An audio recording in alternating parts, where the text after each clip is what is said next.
So, good day po sa lahat. So, ito po si Angelo, ang operator ng Smart 60cm DTF printer dito sa Oyo. So, last week, nakapag-run po ako ng 132.5 meters.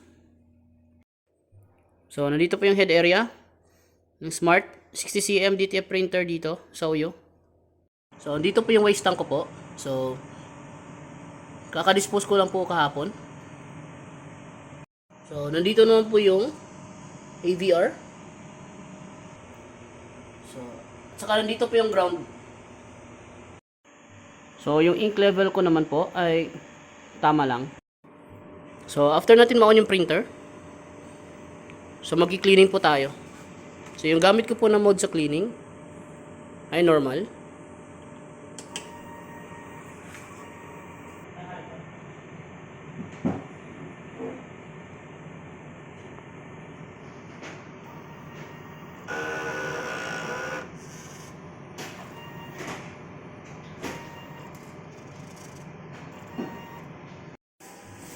So, nandito naman po yung mga in-use supplies ko po.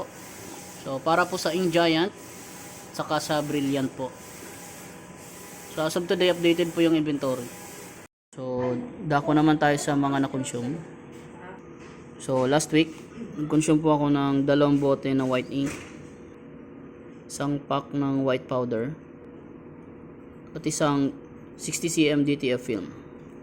So, dako naman tayo sa DTF output. So, last week, nakapag-run po ako ng 132.5 meters. So, wala po akong nirun na in-house orders.